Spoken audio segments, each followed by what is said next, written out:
महिमा ने अपने बेटे मानव के लिए लड़की ढूंढने के लिए सभी रिश्तेदारों से कह दिया था। उसे एक बहुत अच्छी लड़की की तलाश थी।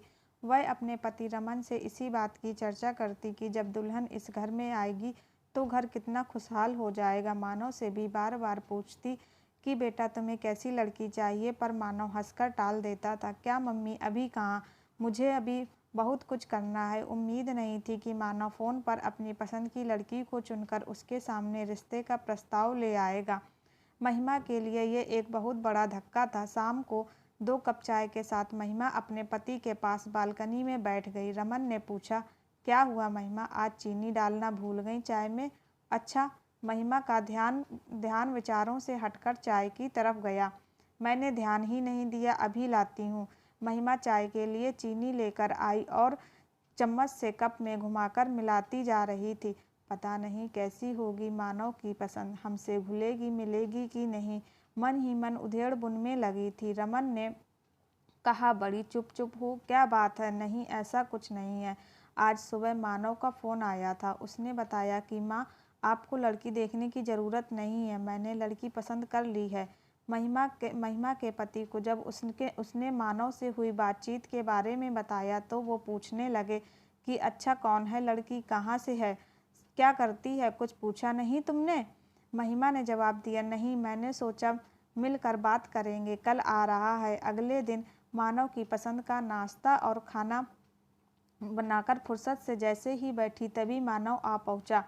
आते ही मम्मा मम्मा करता हुआ गले से लिपट गया। क्या बात है, आज बड़ा खुश है? महिमा बोली। इस पर वो कहने लगा कि मैंने आपको रिया के बारे में कल बताया था ना, यह देखिए उसकी फ़ोटो। कुछ घबराई नज़रों से फ़ोटो को महिमा देखने लगी। लड़की अच्छी थी, वैसे भी ना कहने का तो सवाल ही नहीं उठता था। मानव की जो पसंद थी। रमन ने महिमा को इस बात के लिए पहले ही समझा दिया था कि मानव को ही ज़िंदगी बितानी है तो क्यों ना मानव की पसंद से ही शादी की जाए, जिससे वो अपनी ज़िंदगी को हमेशा खुश रहे। कैसी है मम्मा? मानव ने उत्सुकता से पूछा। प्यारी है। कहाँ रहती है, क्या करती है महिमा ने जवाब देते हुए उससे कई सारे सवाल कर डाले। माँ, मेरी कंपनी के पास एक कंपनी है, उसमें जॉब करती है। उसके घर में उसके मम्मी पापा और एक छोटा भाई है। आपसे मिलवाना चाहता हूँ। नहीं बेटा, तुमने पसंद कर ली तो हमने भी पसंद कर लिए, उसके पापा ने कहा। उसके मम्मी पापा से बात कर लो, फिर इस रिश्ते को आगे बढ़ाएंगे। मानव ये सुनकर बहुत खुश हुआ और रिया के मम्मी पापा का नंबर तुरंत अपने मम्मी पापा को दे दिया। कुछ दिन बाद दोनों का रिश्ता पक्का कर दिया गया।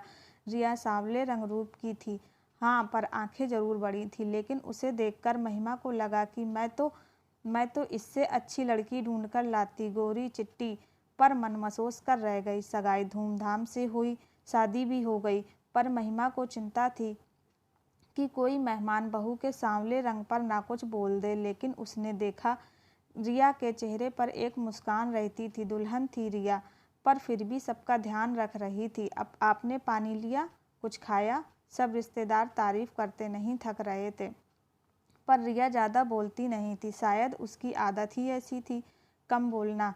महिमा को रिया से ज़्यादा बातें करने का समय नहीं मिला। पहले मेहमान रहे, फिर वह हनीमून पर चले गए। वहाँ से लौटे तो दोनों की छुट्टियां खत्म हो गई थी और दोनों दिल्ली लौट गए। मानव ने 2 कमरों का एक मकान किराए पर लिया हुआ था। रिया और वह दोनों साथ ही निकलते थे। दोनों की कंपनी पास पास थी। फ़ोन पर थोड़ी बहुत बात हो जाती थी, क्योंकि महिमा को हमेशा रमन से रिया की ही बात करनी होती थी। वह हमेशा कहती, रिया शायद हमें पसंद नहीं करती। महिमा को शिकायत होती थी कि वो दोनों घर नहीं आते। इस पर उसके पति रमन उसे समझा देते कि उनको छुट्टी नहीं मिल रही होगी, अभी अभी शादी पर ली तो थी कितनी सारी छुट्टियां। पर महिमा के मन में एक डर था, बिना जान पहचान की शादी हुई है। रिया के कम बोलने की आदत की वजह से महिमा और रिया शादी होने के बावजूद भी एक दूसरे को ज़्यादा करीब से नहीं जान पाए थे। एक दिन मानव ने फ़ोन किया और कहा, आप और पापा कुछ दिन के लिए आ जाओ, हम दोनों को छुट्टी नहीं मिल रही है। महिमा ने आनाकानी करते हुए मना किया, नहीं अभी नहीं, फिर कभी आएंगे। लेकिन मानव मानने को तैयार ही नहीं था। अच्छा, तेरे पापा से पूछकर बताऊंगी, महिमा ने कहा। रमन के हाँ कहने पर महिमा की खुशी बढ़ गई और उसने एक लिस्ट तैयार कर ली कि क्या क्या वह रमन के साथ जाकर बाजार से मानव की पसंद का लेगी। रिया की भी खाने पीने की पसंद उसे पता चल चुकी थी, इसलिए उसने लड्डू, पंजीरी और घर का भी काफ़ी सामान बना लिया था और बाजार से भी उनके लिए शर्ट और सूट खरीद लाई थी। आखिर पहली बार बेटे और बहू के पास रहने जा रही थी। रमन और महिमा टैक्सी करके दिल्ली पहुंच गए। महिमा सोचने लगी, रिया तो ऑफिस में होगी, छुट्टी तो ली नहीं होगी। दरवाजे पर ताला नहीं था। महिमा को अच्छा महसूस हुआ। डोरबेल बजाते ही रिया ने पैर छुए और नाश्ता और चाय लेकर आ गई। रिया ने कहा कि मम्मी पापा आप नहा धोकर कपड़े बदल लीजिए, मैं थोड़ी देर में खाना लाती हूँ। सामने नया टॉवल रख दिया। ये देखकर रमन मुस्कुराए। थोड़ी टेढ़ी निगाह से महिमा को देखा तो महिमा मुस्कुराहट के साथ नज़रें नीची करके नाश्ता करने लगी। देखा, बहू कितनी समझदार है। रमन के ये कहने पर महिमा कुछ नहीं बोली, कहती भी क्या। शाम को जब मानव आया तो सब खुशी से मिले। महिमा सामान दिखाने लगी, सब खुश थे। मानव, महिमा और रमन बातें कर रहे थे। रिया अब अपने इधर उधर के काम समेटने में लगी थी, बस एक छोटी सी मुस्कुराहट लिए। रात का खाना बाहर से ही ऑर्डर कर दिया गया। सब ने मिलकर खाना खाया और खा पी कर सब सोने चले गए। रिया ने 2 चादर, 1 जग पानी और गिलास सब रख दिया था। महिमा को मन ही मन खुशी हो रही थी। जैसा उसने सोचा था रिया वैसी ही थी, घर को घर समझने वाली। अगले दिन ऑफिस था। मानव बताता था कि दोनों कॉर्नफ्लेक्स खाकर जाते हैं। महिमा ने सोचा उन्हें कंपनी में मिल जाता होगा खाना, इसलिए कुछ ज़्यादा खाकर नहीं जाते हैं। तो महिमा ने सोचा कि क्यों ना मैं अपने और रमन के लिए कुछ बना लूं। तभी रिया की आवाज़ से उसका ध्यान टूटा। माँ, नाश्ता रेडी है। ढोकला मानव ने बाजार से ला दिया था। महिमा ने देखा रिया नया सूट पहनकर तैयार थी। ये वो सूट था जो महिमा लाई थी रिया के लिए। आगे बोला, खाना बना दिया है, खा लीजिएगा। अपने दिए सूट में रिया को देखकर महिमा को खुशी महसूस हुई कि रिया ने दिए का मान रखा। सुंदर लग रही हो रिया, महिमा ने धीरे से कहा और तुरंत बात पलट दी। अरे, मैं बना लेती नाश्ता।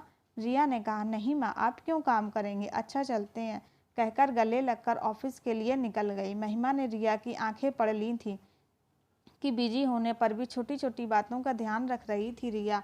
रमन, सुनो, महिमा ने अपने गालों पर हाथ रखकर कहा, मुझे रिया के गले लगने का स्पर्श देर तक महसूस हो रहा है। आज बेटी होती तो शायद ऐसे ही गले लगती। रमन ने भी अखबार पढ़ते पढ़ते भावुक दिल से हाँ कहा। लेकिन अगले दिन रमन से महिमा कहने लगी, क्या फ़ायदा आने का, दोनों को छुट्टी भी नहीं है और टाइम भी नहीं बिता पाते हमारे साथ। रमन ने भी हाँ में हाँ मिला दी। महिमा कहने लगी, 1-2 दिन में हम चले जाएंगे। अगले दिन रिया सुबह ही नाश्ता बनाने में लग गई। महिमा ने रिया से कहा, तुम तैयार हो जाओ, ये मैं कर लूँगी। नहीं माँ, आज शुक्रवार है, हम दोनों ने छुट्टी ली है और शनिवार इतवार की तो छुट्टी होती ही है। हमारी 3 दिन की छुट्टी आपको ये शहर घुमा देंगे। मन ही मन महिमा मुस्कुरा रही थी कि बेटे बहू के साथ पूरा दिन बिताएंगे। चारों घूमने निकल गए। जहाँ भी संभल कर चलना होता रिया तुरंत महिमा का हाथ पकड़ लेती। 3 दिन कैसे बीत गए पता ही नहीं चला। अगले दिन महिमा सुबह ही उठकर रसोई में आ गई। रिया तुरंत बोली, मम्मी जी कुछ चाहिए? नहीं, महिमा ने कहा, मैं तो इसलिए चली आई कि दोनों मिलकर काम करेंगे, सब काम जल्दी हो जाएगा। ये सुनकर रिया मुस्कुरा दी। दोनों ने मिलकर नाश्ता बनाया और रिया ऑफिस के लिए तैयार हो गई।